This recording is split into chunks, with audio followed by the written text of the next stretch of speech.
have tonight. We have some great panelists, so we're going to jump into it. I'll start it off with introducing myself. Like Dr. Cunningham said, I'm Tommy Jones. I'm one of the ambassadors with Black Mental Wellness. So I'm very excited about this discussion today about men's health and wellness. I'm in Raleigh, Durham area, North Carolina. So looking forward to this conversation tonight. And I'll start it off with Steve introducing himself.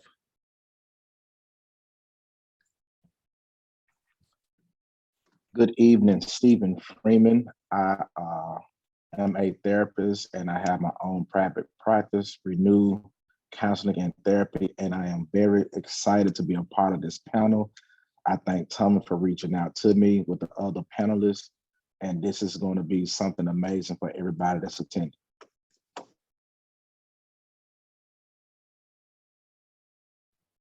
And next, we'll go ahead and go with Mr. Tony Wilson. All right, hello, everybody. My name is Tony Wilson. I currently reside in Seattle, Washington. I'm a mental health advocate. I run a volunteer situation I created a couple years ago called Rise of the Kings. It's for Black men to really get together and discuss issues around mental health, childhood trauma, and things like that. We've been going for 2 years strong now. We have not missed a week. We work with Brother Shaq, who is from the True Love movement. And I mean, it's just been a great opportunity for us to come together and create a support system around Black men and dealing with the issues that we have to deal with in society. Professionally, I own Papa Tony's Hot Sauce, and I'm in 4 independent stores here in Washington, and I'm in 4 markets as well, like farmers markets and stuff like that. And so we're doing very well. We're going to be projected to make 6 figures this year. So very excited about that and the growth that we're having with Papa Tony's. And we'll go ahead and have Calvin introduce himself. Congrats on that success, Tony. My name is Kelvin Pruitt. I'm out of Tampa, Florida. Proud HBCU graduate of Tennessee State University, shameless plug. I am the founding president of the New Standard Group, which Tommy and Steve are also a part of. We are a 501c3 network of Black men uniting to benefit the community and serve. I'm also the founder and CEO of Mental Life, which is a wellness lifestyle that prioritizes mental wellness. So glad to be a part of this panel. So now that we've introduced the panel, you guys can understand why I'm excited and looking forward to this discussion we're about to get into. So Wait, let's go ahead. Got Jason. Sorry. Oh, I'm sorry. I didn't even see him on my screen. My apologies, Jason. Jason, go ahead and introduce yourself. Jason Williams, Washington, D.C. I'm a licensed therapist in the area. I'm also a former mentee of Black Mental Wellness, so it's always great to be in this space. I owe so much to them. They definitely took me under their wing and helped me grow to the clinician that I am today. So really excited to be here and looking forward to this conversation. All right, now that let's regroup since I jumped the gun. Let's go ahead and jump into this conversation that I've been looking forward to, and I know you guys have been looking forward to. So let's start it off with this first question. What role do you believe associations between masculine norms play in men's utilization of healthcare? And whoever wants to answer first can go ahead and jump in. Can you read the question again? Mm-hmm. I was one of those kids in school. Okay. So it's what role do you believe the associations between masculine norms play with men's utilization of healthcare? I'll start. I believe it goes deeper than the norms, what we were taught. When you look at masculinity, we project strength. We have to be tough. We have to portray that we got this together.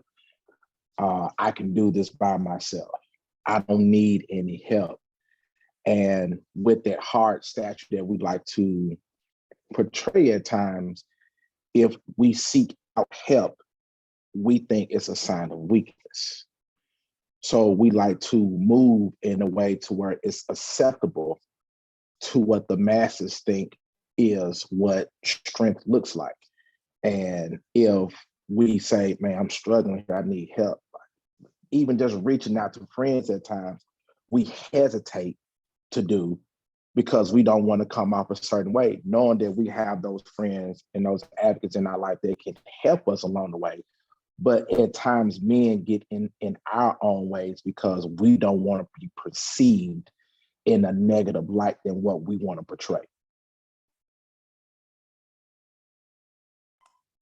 Hey, that was well stated. And I think we're living in interesting times though, because we're kind of seeing masculine norms rewritten. I think everybody can agree that, mental health is a real thing in the Black community now. For so long, it was not. And now it's starting to be, I'm not going to say embraced, but people are recognizing that, it's a real thing. And so as we talk about masculine norms, that's part of the role that my organization plays, is we have those very vulnerable conversations that oftentimes defy what those masculine norms were in the past. And so, but I do agree with you, Steve. We've always been taught that we have to be tough. God gave me 4 daughters for a reason, because I would have been a horrible dad to boys. I just didn't know. I didn't know any better. I know how I was raised, growing up with Tommy and all his brothers, like we were boys. And so those masculine norms just naturally came into play. But like I said, I think we're living in interesting times now where people are starting to be more accepting. And shout out to Black Mental Wellness for creating those opportunities for Black men to take advantage of mental health care. I think a lot about the meme that says, you will die for your children, but will you take care of yourself enough to live for them? Right? Because we're so providers, right? Like I remember walking around, like knowing that, like, okay, the house is taken care of, there's a roof overhead, we got food on the table, but I was in shambles. And I wasn't even correlating how that was impacting everybody else, right? And I remember my mom talking a lot about her father and being like, he was such a man in the house, he was so strong and blah, blah, blah, but he died of a heart attack and was an alcoholic and died at 45, right? So it's like, we do all this to provide, but we don't prioritize taking care of ourselves, right? And like, now that is like such an importance to me, because like, I look at like, that is to me what's masculine right there. It's to me taking care of myself, me not trying to survive and coping with other things to get there. Like that's masculine, being there to be present, to be there. And I think that it's just a redirection of what those norms are. You know what I mean? Because a lot of the things that are built, that are put upon us as men, especially Black men, aren't meant for us to live long lives. Yeah, I think another part of it is, a standard will become a filter. So if you try to, live up to a certain standard, I think you will view everything through that particular filter. So I remember, growing up in a single woman-led household, that my understanding of like strength and duality were radically changed. I saw my mom be able to cook dinner and, change her own tires.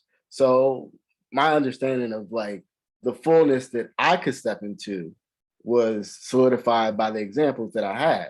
So I think as we kind of understand, standards are only as applicable as their utility, I think we can start to break some of those norms and really, to Tony's point, like really live a life that is befitting of longevity and peace.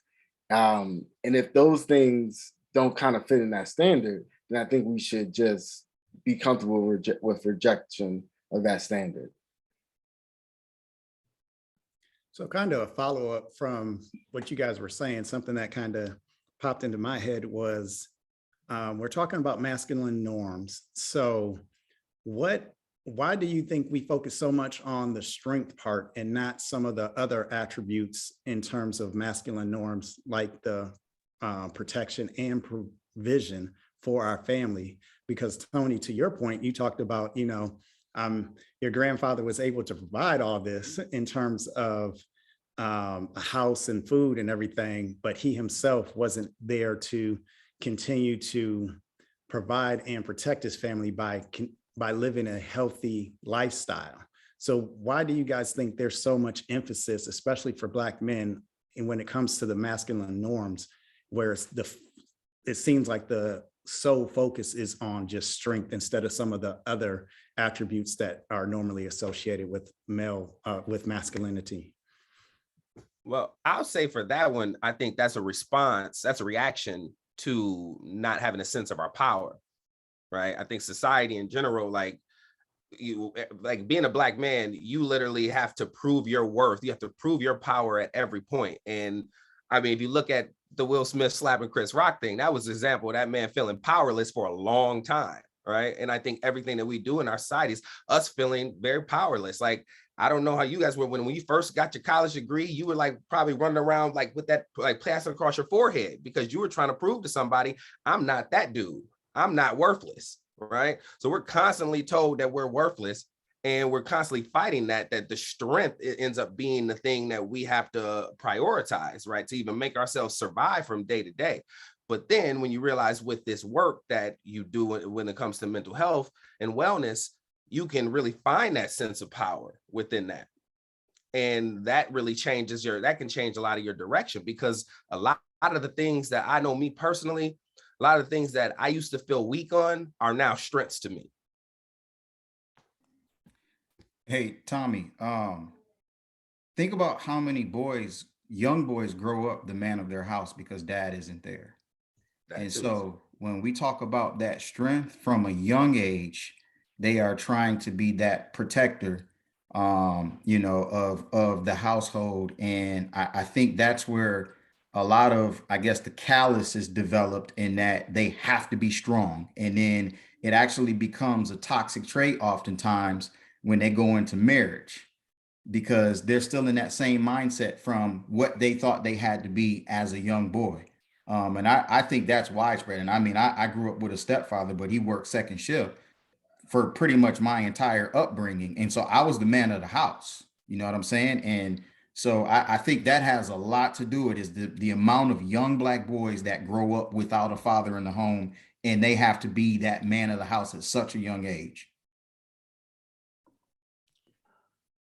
I also think power has its place, and it can be a sense of protection too.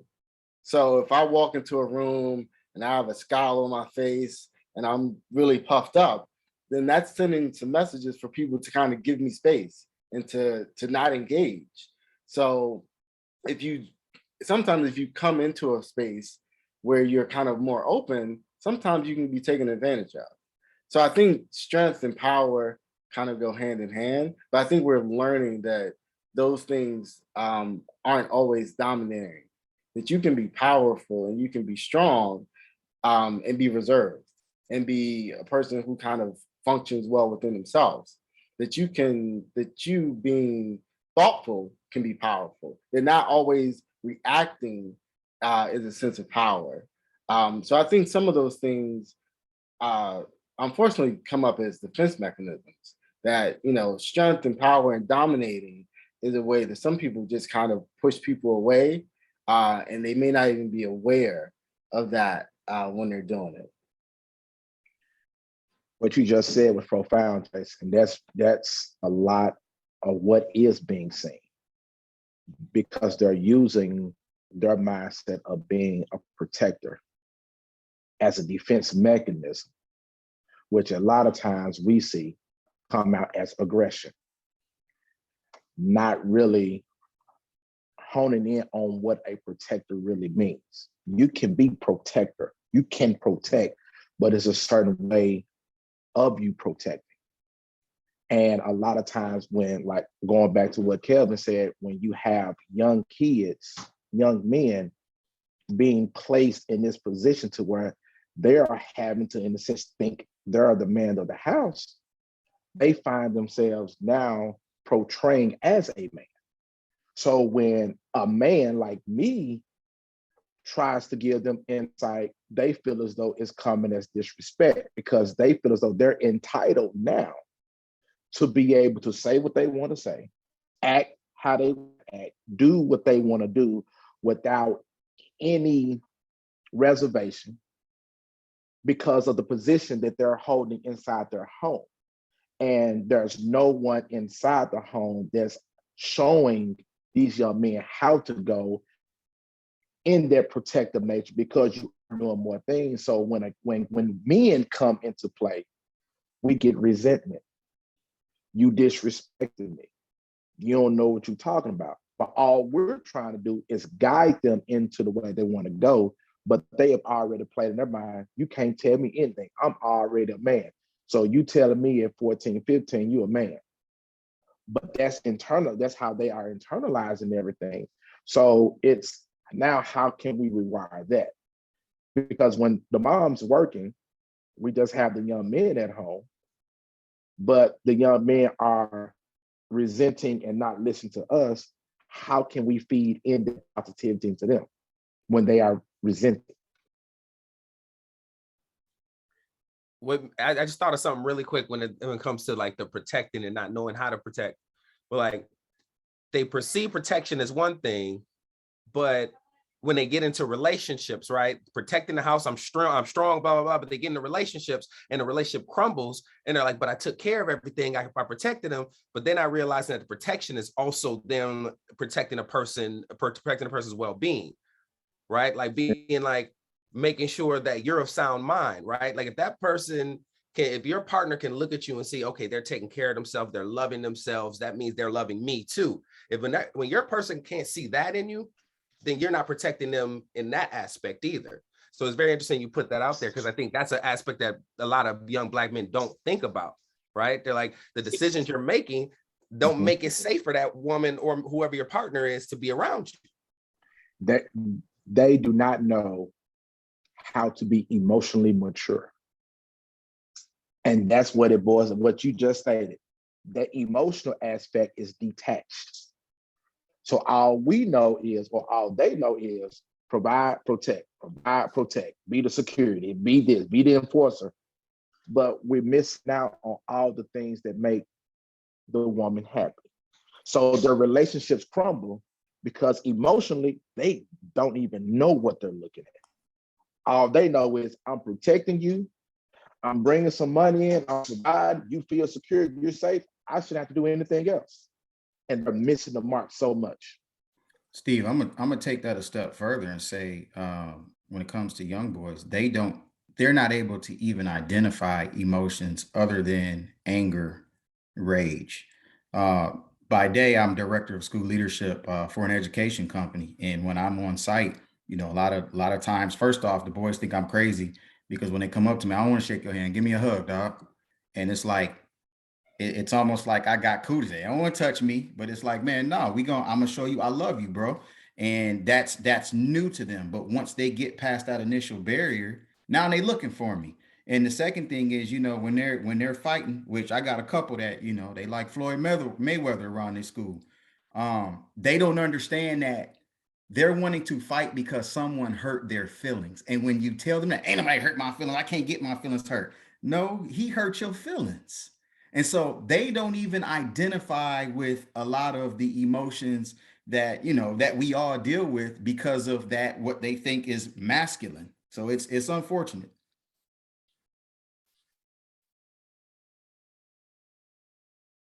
All right, we'll move on to the next question. Like I said, y'all, this is why I was excited about this panel.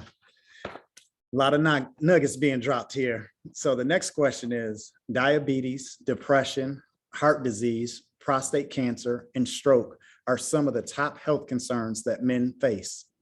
Do you believe fear plays a role in men not being more proactive in these areas of their health? Man, it ain't no different from the bill collector. It's easier to just ignore it than to address it. And that's what we tend to do. It's easier to ignore it. And to piggyback on Kelvin, yeah, ignore it, but think about back in the day. We were raised not to trust doctors.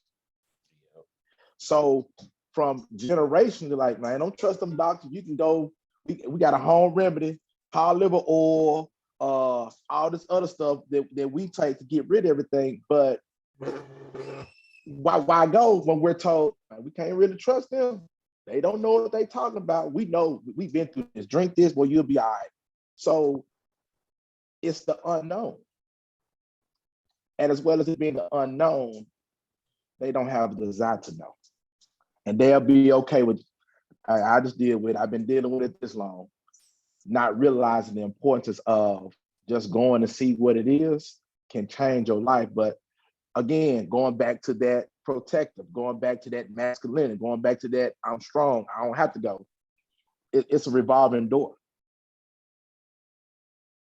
I was just gonna say access. Like access is a huge part of it as well. Fortunately, growing up here in DC, I didn't know what it was to not have a Black doctor or Black dentist or, even Black, school teachers and principals. And so going into those spaces, I saw people who looked like me, who could connect with me on a cultural level.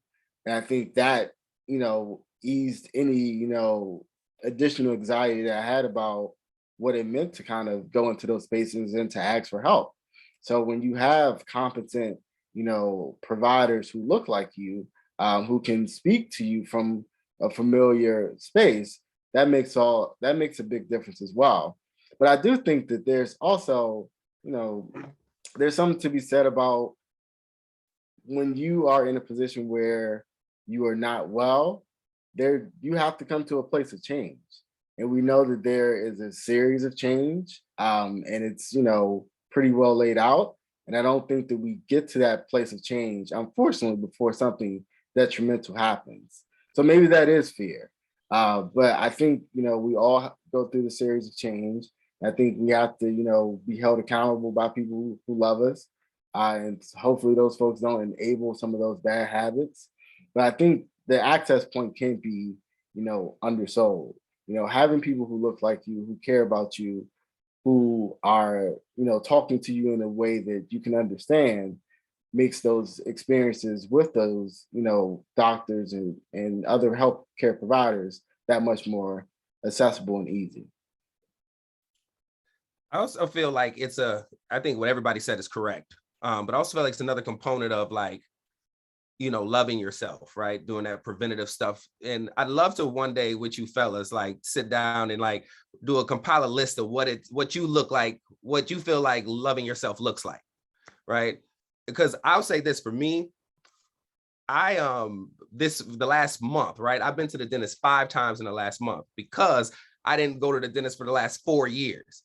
Right. Because now I'm at a place where I'm really in a place of loving myself that like I have so much work that I have to get done because I didn't love myself those 4 years. Right. But it's so, and like my wife said to me, she said, well, this is just going to show you right now, you got to make sure you stay on top of it. And now as I'm in there, I'm like, man, what was my problem back then? Why wasn't I loving myself enough just to go get my damn teeth clean? You know what I mean?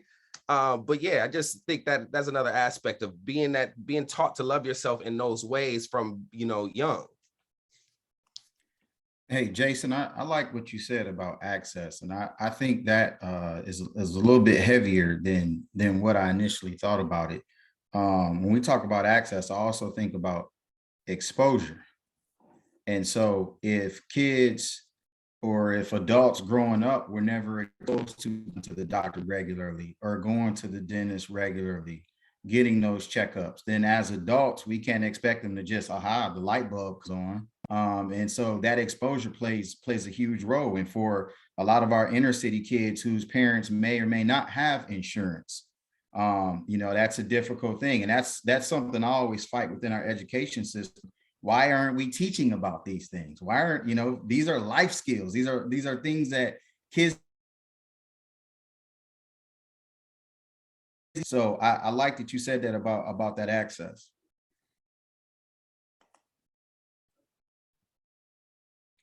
I also think, to your guys' point, I agree with everything you guys said. I also think part of it is um, us having an understanding of our own value as Black men, because so often society tells us that our value is less than what we really are. So I also kind of, to your guys' point, I feel like that all ties in together.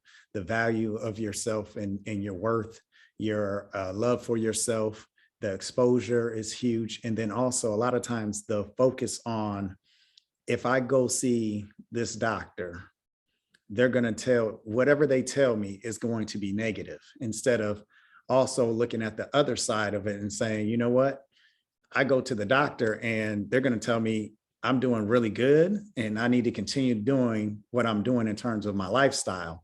Or, you know, Tommy, you're doing really well, but maybe we need to tweak one or two things here. And, you know, this is something that we can address really easy by your diet or getting a little more exercise or something like that. So I also think that's part of it too, is that we been conditioned to focus on the negative and undervalue ourselves and not love ourselves as much as we should as well. So let's jump into our next question. Our next one is, what are some stressors from your environment that may make it more challenging on your health and wellness? So for example, any ongoing triggers or trauma that you've experienced as Black men? I say for me, I know social media in general can like really make a lot of triggers like come to you. Like I know in 2016, I really went through a rough time because of all the police brutality killings that were going on, right? Like I had an incident when I was 13 years old with a police officer that put a gun on me, and that I never realized how much unresolved trauma I had. And I was like seeing all these things, like the George Floyd thing that happened literally about a mile from where my police incident happened in Minneapolis. And you know, like waking up and seeing these things first thing in the morning, it was just like taking over my body. And it was like really doing bad things to me, to the point that like, I just needed to drink. You know what I mean? I wanted to just like cope and just like numb myself to not think about these things. But what the interesting part was, it was that strength thing where I'm like, no, I'm all right. I'm good. And I am good myself to the point that I'm, you know, a hot mess walking around these streets, because I'm not paying attention to my stressors and to my triggers, and honestly protecting myself from these triggers. Because of that being so cool, being so I'm good and so strong, I don't realize that actually, no, it's actually okay to acknowledge that you are weak in this circumstance, and that you need to protect yourself from that and shield yourself from certain things.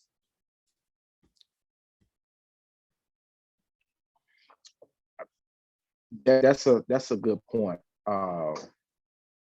Because a lot of times as men, and especially Black men, we're really not taught how to deal with trauma. And with us not being taught and somewhat guided on how to deal with our personal trauma, we try to find quick fixes. Pour a glass, roll one, go hang out with the boys. And we find ourselves doing those things a lot, but it's not really resolving the true issue. So if you grew up in an environment to where you're not seeing your father, your uncle, your grandfather, your cousins, you're not seeing them seek help, go to therapy, or you're not hearing those conversations in the home on how good therapy is, how successful therapy is, how you might, or someone is saying you might need to go talk to somebody about that. We internalize everything. And with us internalizing everything, it's going to come out. And a lot of time it comes out in negative ways. So our environment controls a lot of who we are. Our environment controls a lot of what we do, because a lot of times you hear it, we are a product of our environment. We do what we were taught, what we have seen to be done as we have been growing up. The difference is now, just like the individual, the men who showed up today are those individuals stand to not wanting to be a part of the norm, not wanting to be a product of our environment. So we are striving to be better. But if you don't have that internal motivation to strive for the better, you will be a product of your environment.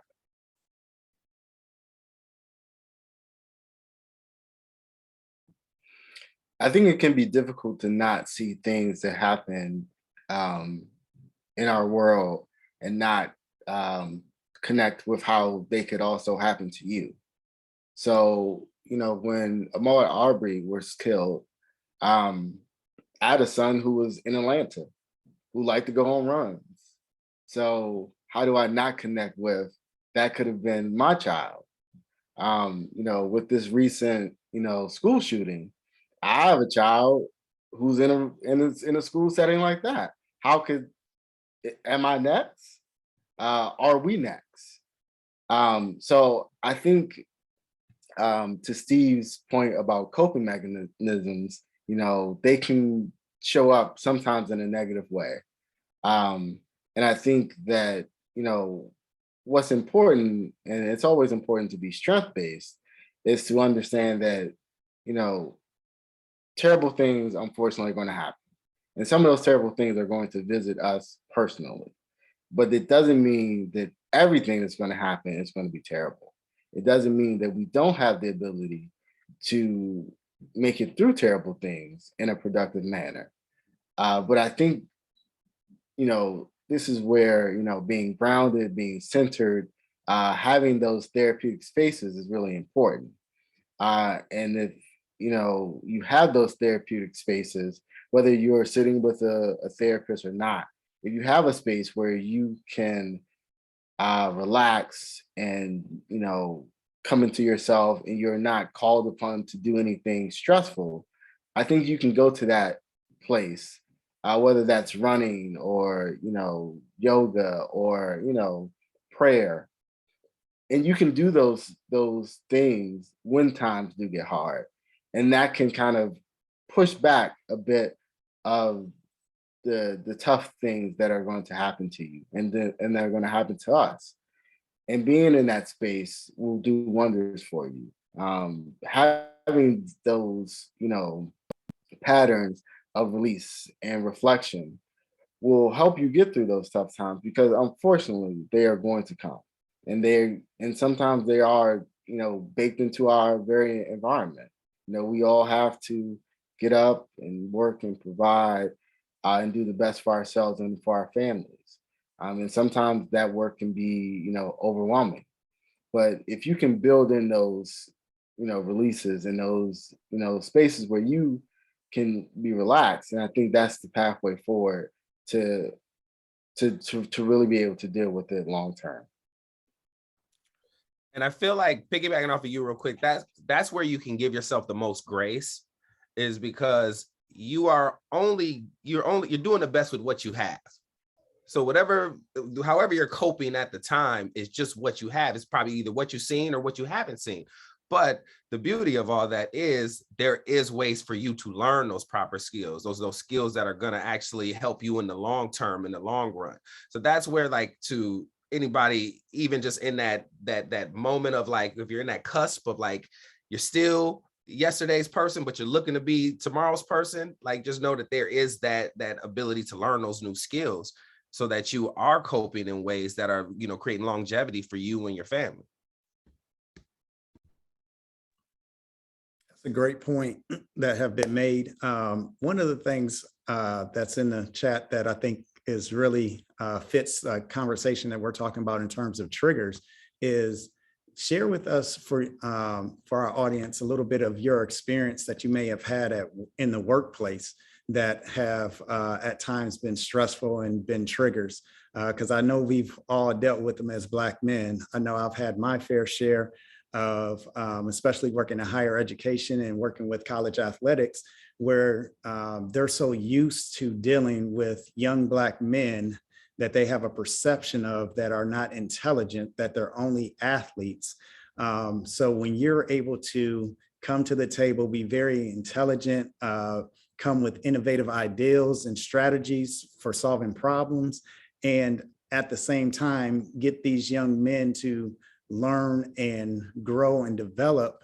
A lot of times they look at you and they have issues because he's a Black man. He's not supposed to be as intelligent as I am or more intelligent than I am. He's not supposed to be able to do this job better than I do it. And a lot of times, you know, us as Black folks, we cool. We ain't gonna let you see us sweat under pressure. So they mistake, you know, that coolness and that calm demeanor for, they make it so easy and so effortlessly. But if you look under that water, our feet are paddling hard because we working so hard. But a lot of that is, you know, overlooked and devalued because, once again, your skin is darker than mine. So you have to be doing something shady to be getting these type of results. Like, who is really feeding you this information to solve these problems? How are you able to connect with not only the Black students, but also the white students? And, you know, if you're a man, connect with these women that you're working with and be effective and have these effective relationships. So for me, that was some of the triggers that I faced in higher ed and college athletics. So want to open it up to you guys. What are some of the experiences that you've had in the workplace?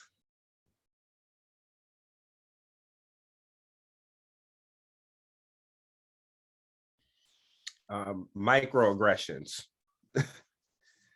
Lots of microaggressions, right? They just either, you know, just little slick stuff being said. And then, you know, a lot of times in dominant white spaces, they get off some stuff that they can play off like, oh, no, I was just playing. And it can make you look aggressive if you confront it. You know what I mean? Even though, you know, you weren't playing, you would foul with what you just said.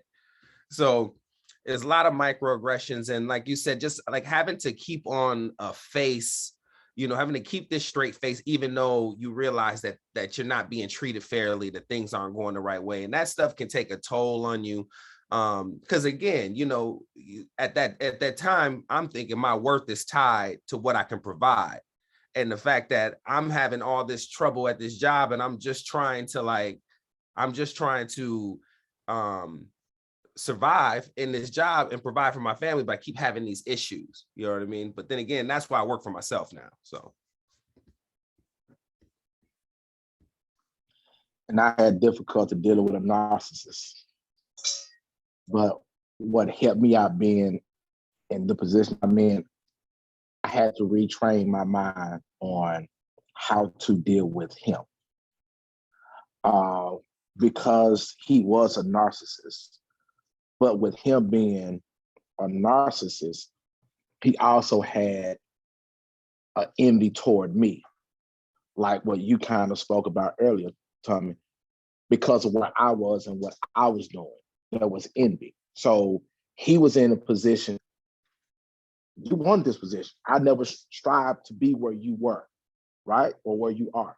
But because I was doing other things that was placing me in different positions, he had an issue. So in this kind of with the micro, whatever I did, it was always an issue, came with me with passive aggression and all this and all that. So I had to know every day I went into work to expect something to transpire. So I did my self-work within myself to know that when I'm at work today, I got to be at this level. So there were happening moments while I was at work, I went in my office and I did self-talk and I did tapping within myself so I wouldn't react, because he was wanting me to react so he can do this. Because he couldn't find another way to do this, because I was handling everything he was doing in a professional manner. And whatever he tried to come with me, I had documentation that I did this, I did that. So he was now personally trying to attack. So it can be very sketchy in the workplace, even amongst us.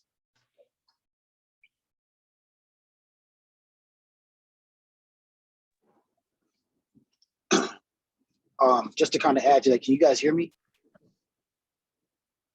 All right.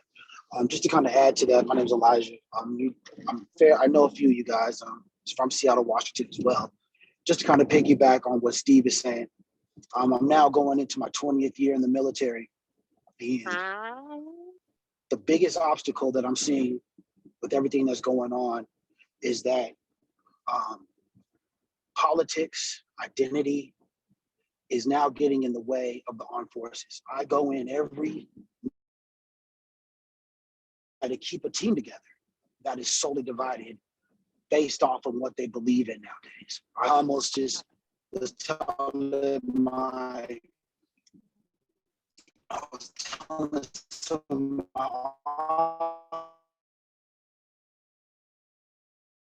officers, you know,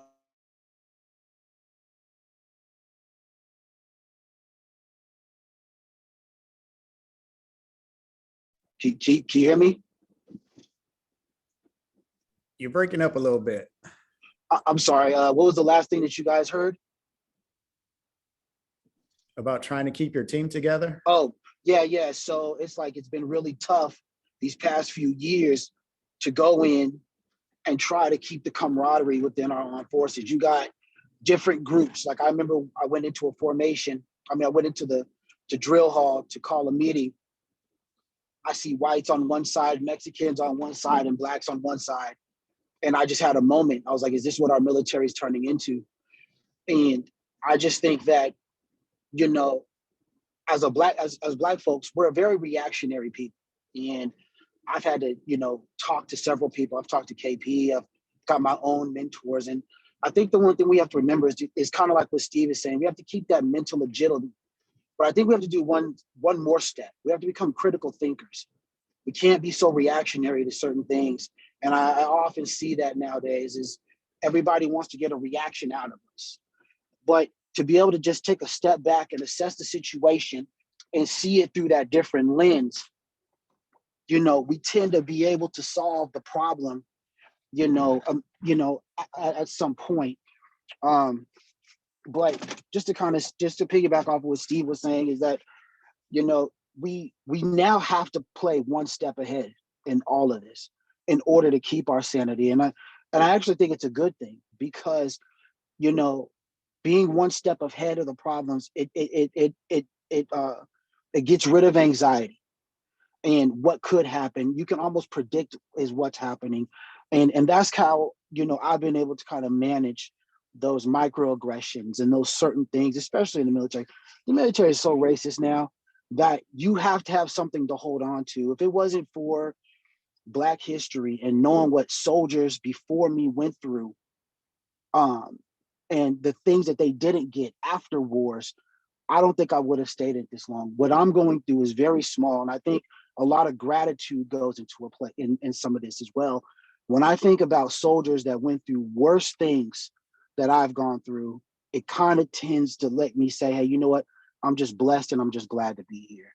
And I'm going to continue to stay in this to make a difference. And I think that has to be the overall outcome. And what am I doing? Is what I'm doing making a difference?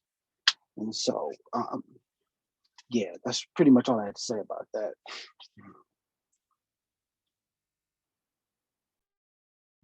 Thanks for sharing. We're gonna try to get one more question in for the panel and then leave a few minutes for some questions that may be in the chat.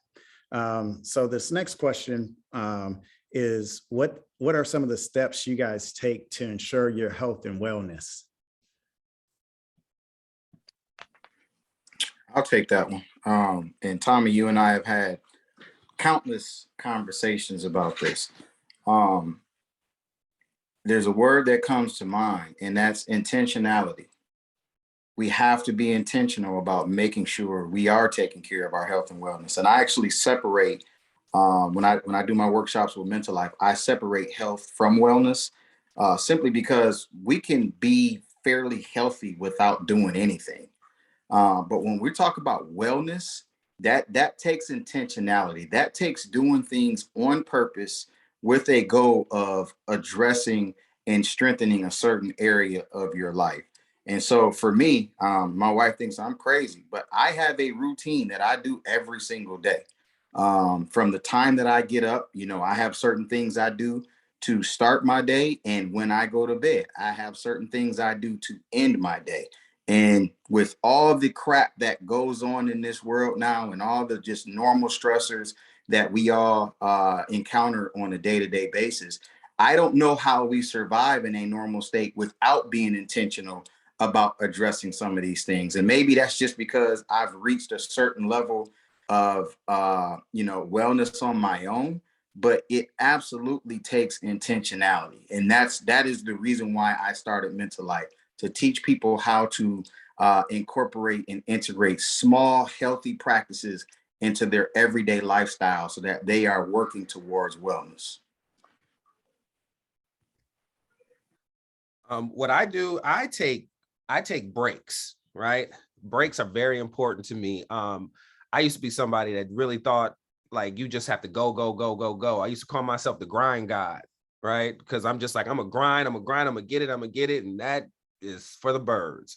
I have scheduled breaks in my week. Like I have on my Google Calendar, and I send it to my wife and I let her know, look, these 4 hours are me.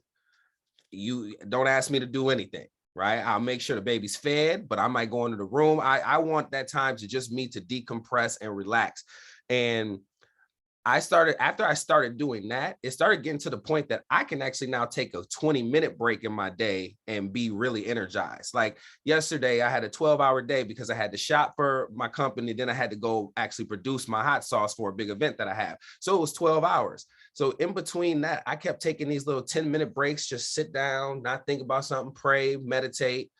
And then I'm actually very energized to go back again, versus like what I used to do was like burn the candle at both ends. Like now I'm really very like intentional on maintaining like a balance for myself and taking breaks. I go, Jay. With me, as a therapist, I have my own therapist, which helps me deal with my own trauma issues that I have. But outside of that, I work out very often. But at times, what truly relaxes me, that I love, that I enjoy, when I've had a long day, I sit in my house and I probably just like have a few lights on, probably no lights on, and I just listen to music. Music relaxes me. So there's just certain stations that I have on Pandora's. Anthony Hamilton and Dave Hollis are my top two stations. And I sit and I just rotate them, and I just sit and listen to music for probably about an hour. No TV, no nothing on, and I'm just grooving to some music, and that brings me energy. That fuels me. And it took me probably until within this year for me to realize how that pours back into me. And I do it every day. Before I go to bed, I sit and listen to some music. Yeah, I think one of the important tools that I utilize is boundaries. Understanding what's mine and what's not mine, and you can still do that in an empathetic way. Because when you are, someone who's reliable and trusted, and you come through for people, they don't just stop. They will keep going back to that well. And I think that you have to give yourself that level of radical permission to say, this is enough, this is all I can do, and that things will kind of move forward. To Tony's point, there was a season in my life where I was like Tony Atlas, and Tony Atlas has the whole world on his shoulder. But if you look at his face, he is in agonizing pain. And I realized that I didn't want to do that anymore, that I wanted to put the world down and actually function and be okay. And I could do that. And people who I love and I care for would be okay. That I didn't have to overextend and burn that candle at both ends, that I could actually just do the things that I'm good at and do them well and do them full out. And when I'm done, and everything else will be fine. So having good boundaries is important for you, but it's also important for the people who are around you as well. For me, it is definitely a little bit of everything you guys said. It's the working out. It's, anticipating what's going to come in the day. It is the making sure I take breaks. It's making sure that I have boundaries. But it's also, for me, one of the really important things that I really feel blessed about is it's my tribe. I am very fortunate to have a tribe that is, I always say it's iron sharpens iron. They're going to hold me accountable. They are going to tell me what I need to hear and not just what I want to hear. They're going to support me. They're going to encourage me. They're going to educate me. But it's all encompassing in terms of that tribe.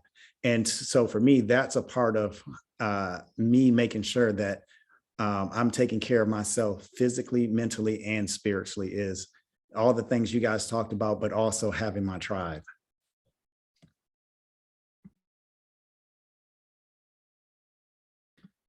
Dana, do we have a question? We got a couple minutes that we can answer real quick from the chat that you would like us to address.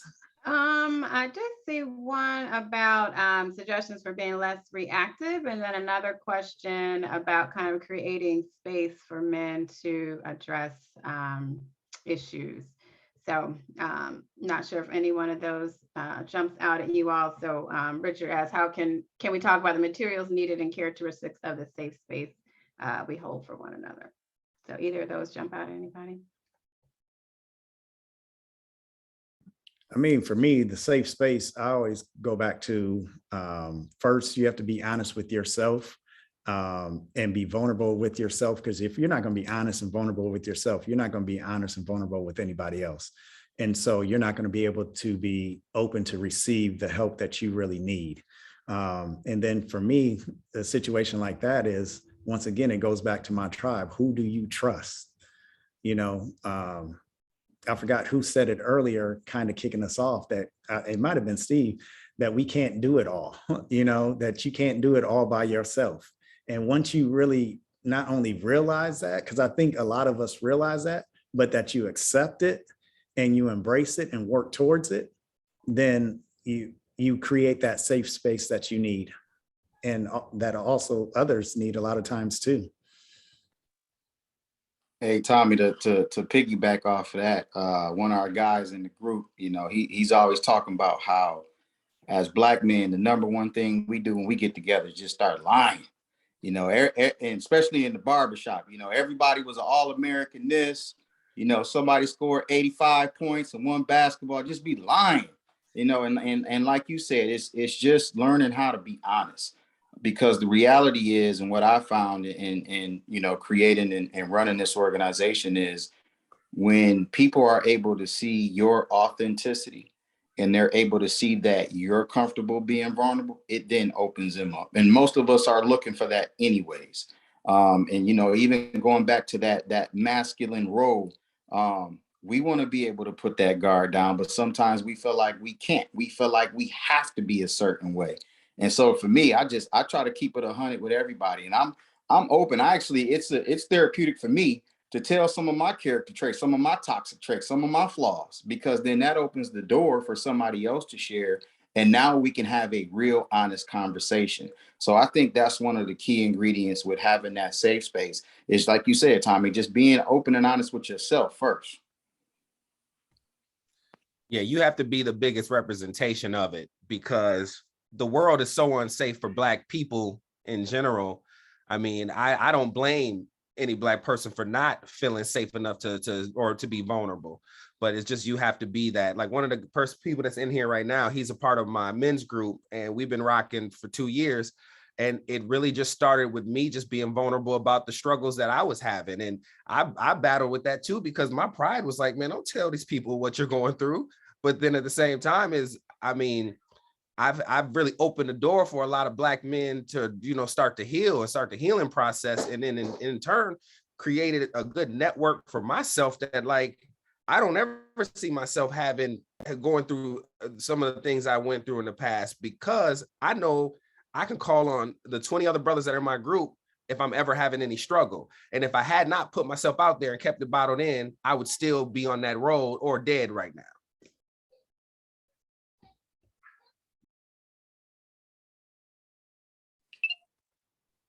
Hey, Tommy, we have a really good question in the chat from a woman Okay. asking for our, yeah, that's a great question. Okay, go ahead. I don't see it. Which one are you talking about? It's Shayla. No, it's Kristen. Kristen, how about you get out the unmute and ask us the question, Kristen? Okay, I apologize because I have a toddler in the background, which is why I put it in the chat. So my question was, I was triggered by, I think Tony had said something in the very beginning about like men prioritizing, like they'll say they'll die for their kids, but they won't do what they need to do to live for them. So my thought, Carter, give me a second. So my thought was, what can we do as women to support and help men in our lives who struggle to see the value in taking care of themselves? Particularly, you hear my son in the background, and I was triggered because his father often just makes comments like, oh, my days are numbered and there's no point in any of this, and I'm gonna die soon and any of this type of stuff. And it so upsets me because I just don't know how we can look at our son and not do everything that he can to be the best parent he can be. And that means he's taking care of himself. And I work in the mental performance space. And so I feel it's so valuable to take care of myself so I can be there for my son. But he's really focused more on providing in the traditional sense, but doesn't necessarily see the importance of prioritizing his health and wellness. And I'm sorry for my child in the background.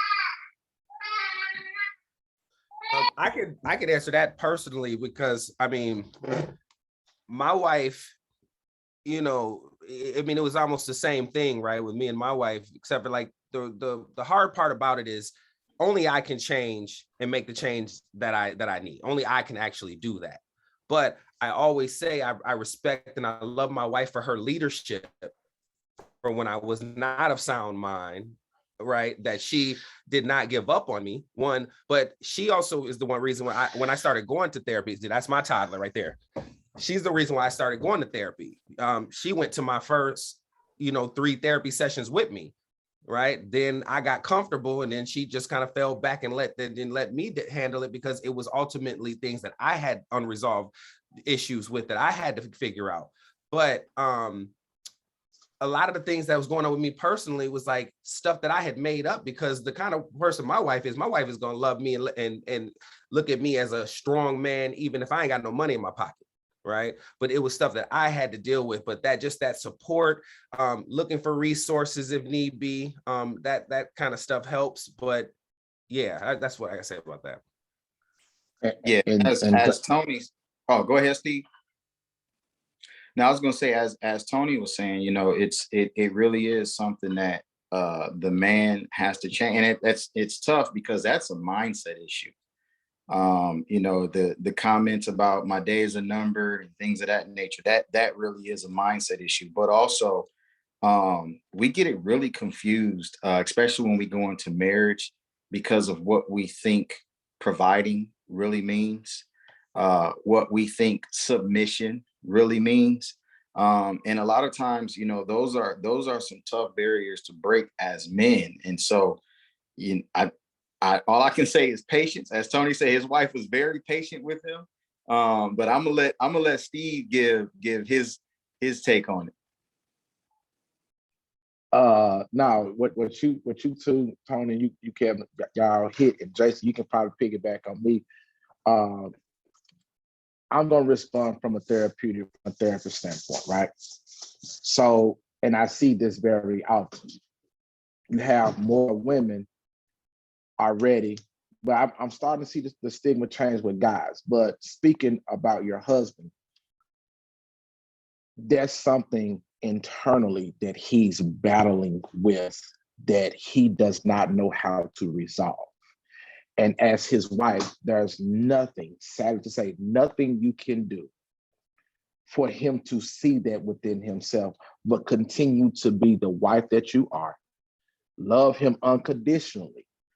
One day the light bulb will come on, but for him to say those things that he's stating to himself, he's developed I'm gonna get kind of the therapeutic, a schema, right? That why he's feeling his days are numbered. And the distortions are him speaking and acting a certain way because his days are numbered. That is something internally that he is struggling with, that he does not know how to truly tap in to get it out, to resolve it. So all you can do is be patient. And you can every now and then, hey, have you thought about asking you all do something jointly to where he can see the benefit of it? Once he see the benefit of it, sometimes as men, we have to see that it works before we can believe that it can work for us. And you might have to be creative, somewhat manipulative in that factor to get him to seek that internal help for himself. Because you just being the woman that you are and him seeing his son is not enough for him to dive into what is truly bothering him. And I want to add to that too, is I remember feeling that sort of depression when I had my first child, right? Because I didn't have a father growing up. My father was murdered when I was 3, and every story you hear of him is horrible, right? So I remember, I even remember my mom saying to me, "Why can't you change? Look at your daughter. Doesn't that make you want to change?" That ain't how it is. Like, I feel like shit, right? I don't know if I'm going to be able to be a positive person to this little thing. I just brought this child to the world, and I don't know if I could take care of this child, right? So it's depression and anxiety that's like intertwined into it. So, and then once I've gone through so many years of therapy, and if you look at basically what I've done is I created the father that I never had. I'm that representation of that. And I feel like I'm a great father, but you couldn't tell me at that time with what I was going through that I was going to be of any benefit to my wife or to my daughter. So you know what? My days are numbered. Hurry up, take me out, or let me help you on this road to taking me out. Yeah, I think well, thank you for presenting that very real tangible concern. I think that we will often internalize things that don't serve us well. And I think that he may have internalized that that's really the only way that he can provide and show up for you. I think one of the most important things that our relationships can do for us is to provide consistency and vulnerability. And I think that, one of the things I would caution you against is to challenge it every time in the moment. If he says, "My days are numbered," I don't know if it's going to be the best step for you to be like, "Absolutely not," because that will just create, space and resistance. So I think in a very real way, your willingness to continue to be consistent and vulnerable with him, to allow him to kind of, as Steve was saying, work through the process of how he is showing up, will allow him to get to that space where he will eventually have enough space to say what I've internalized and is not serving me, and that someone who cares very deeply for me is here to help me work through that. And I think that that's the best that you can do. We all kind of go through these cycles where things that we can latch onto things that don't serve us, and we just have to, it's kind of like that old saying: the best way to not dig a deeper hole is to stop digging. It's to just stop doing the thing that is actually putting you in a unadvantaged place. I think you can just be with him as he kind of works through that. Hey, Kristen, let me pick back on you, Jay. I want to, because he said something that's spoken. I want to give you a little nugget. Him stating that his days are numbered is an irrational thought, because his days are not numbered. So how Jay just stated, don't combat that. Meet him where he is. Challenge that irrational thought and ask him, how do you think your days are numbered? Make him speak to you on why does he feel that way. You're speaking from rational. You're going to be logic. He's going to speak from his internal feelings. So one way for you to kind of see what it could be is to ask, make him tell you why does he feel this way. And once he opens up and see how you can guide him into really letting you know what it is that's making him feel this way. So that's a tactic that I use. So you have to challenge that irrational thought with irrational. You have to bring the logic in it to where it makes sense and somewhat kind of repeat it back to him. So are you saying that your days are numbered because of this, and this? Make him see what he's saying. All right, y'all. I hate to do this, but I knew from the jump that it was going to be tough to get everything in an hour. Want to thank our great panelists for joining us today and then taking the time out of their schedule. And all you guys that joined us, we will definitely have to do a part 2 because there's so much more that it seems like we want to address and you guys have questions for us. But definitely appreciate you guys joining us in Black Mental Wellness. So I'll turn it over to Dana and she can have the closing remarks. Thank you, thank you, thank you. Yes, I am been on the edge of my seat this whole session. It's just been such a great conversation. I appreciate all of our panelists joining us tonight and you all sharing authentically, you know, being vulnerable and sharing your personal experiences. I definitely agree, we need a part 2. So we will figure out a way to continue this conversation. We will also, for those of you that aren't familiar with Black Mental Wellness, we have an annual conference every year. We'll have an annual conference coming up this November on November 5th, and we will have actually a healing circle for Black men as part of our conference. So there'll be another opportunity for healing and growth and sharing. So thank you all again so much for joining us tonight, and have a good evening. Thank you.